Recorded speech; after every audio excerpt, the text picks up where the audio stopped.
Hello friend, welcome to my YouTube channel. I hope मेरा video आपको पसंद आए तो प्लीज़ को लाइक और सब्सक्राइब करना ना भूलें। तो आज हम लोग हमारा गणित 4 क्लास का पढ़ेंगे।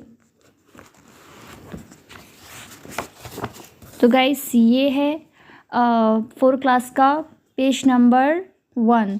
तो यहाँ पे सॉल्व करना है। जैसे यहाँ दिया है ईंटों की सजावट देखें और खुद सजाएं। जैसे हमारे घर के चारों तरफ चार दीवार, ठीक है, चार दीवारी दिया जाएगा। आज सुबह कुछ ईंटों को लाकर उससे सजाकर रखा गया है। मैं ईंटों की सजावट को देखूं और ईंटों की कुल संख्या गिनूं। तो यहाँ पे बोला है कि जो लड़का है वो बोल रहा है कि मैं जो हूँ वो सजावट की ईंटों को देखूं और उसको कुल मिला के वो कितना है उसको काउंट करूं। ठीक है, तो यहाँ पे कुछ बच्चों ने किसी का बुक से तो वो उसने रॉन्ग किया है। मैं आपको बताती हूँ किस तरह से वो सही होगा।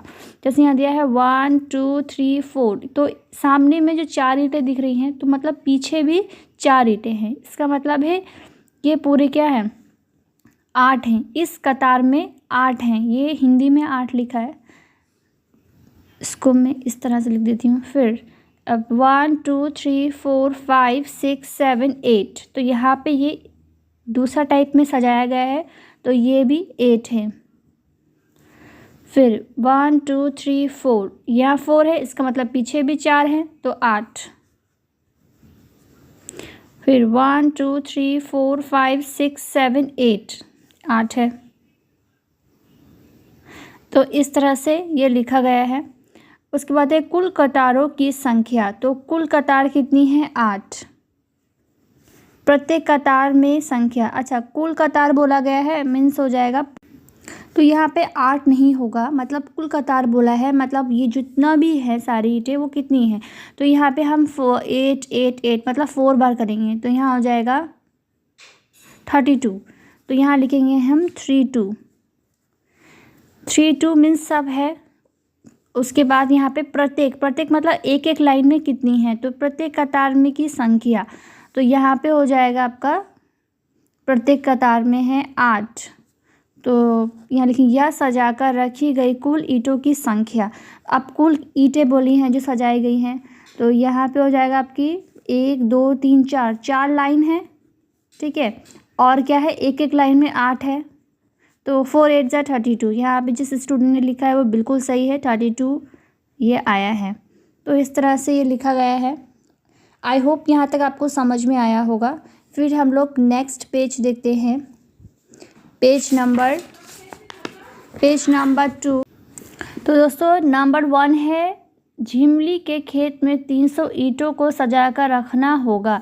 प्रत्येक कतार में 10 ईंटों को रखने पर कुल कतारें होंगी। तो यहाँ पे हम 10 लिखेंगे और यहाँ हम 300 लिखेंगे।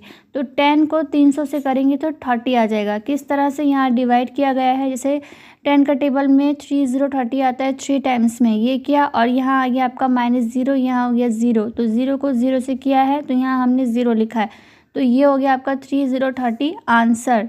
नेक्स्ट देखते हैं नंबर 2।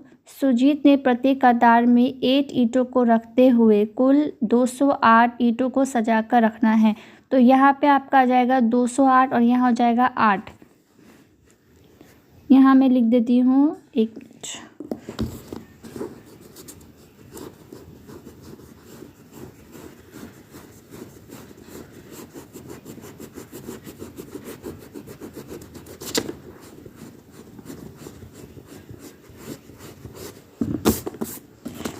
तो यहाँ आपका आ जाएगा 208 डिवाइड बाई 8। तो यहाँ मैं डिवाइड कर देती हूँ, कितना आएगा 208 को करेंगे हम 8 से डिवाइड। 8 का टेबल में 20 नहीं आता, उससे कम 16 आता है, तो 8 2 जा 16। अब यहाँ 0 से 6 माइनस नहीं होगा, कैरी ले लेंगे। 10 में से 6 गया 4, यहाँ आ जाएगा 8। 2 में से 1 गया, ये तो कैरी हो गया, तो 1 में से 1 गया 0 या क्रॉस, तो 48। 8 का टेबल में 48 थे, 6 टाइम्स में आता है, और ये हो जाएगा 4 में से 4 गया 0 या क्रॉस, 8 में से गया 0 या क्रॉस, तो यहाँ आ जाएगा आपका 26 आंसर। तो ये होगा उसने कुल 26 कतारों को में ईंटों को रखा। इस तरह से। तो फ्रेंड्स 3 नंबर देखते हैं। सूफिया ने 12 कतारों में कुछ ईंटों को सजाकर रखा है। प्रत्येक कतार में 12 ईंटें हैं। तो कुल ईंटों की संख्या, तो कुल ईंटें हैं 12 डिवाइड, और 12 ईंटों को सजा कर रखा है। तो 12 का टेबल में 12 आता है 1 टाइम्स में, मतलब एक एक ईंटों को सजा कर रखा है। सूफिया ने कुल डैश ईंटों को सजाया है, एक एक ईंटों को सजाया है, इस तरह से। फिर नेक्स्ट देखते हैं 20 ईंटों को अपने तरफ से इस कतारों को मैं सजाऊंगा। तो यहाँ 1 2 3 4 5 5 5 5 5 मीन्स 20। तो कुल ईंटें हैं 20। तो प्रत्येक कतार में हैं 5, तो यहाँ आ जाएगा 20 डिवाइड बाई 5। तो 5 का टेबल 20 आता है 4 कतारें हैं। आई होप आपको समझ में आया हो जितना मैंने आज पेज नंबर 1 और 2 का कराया है।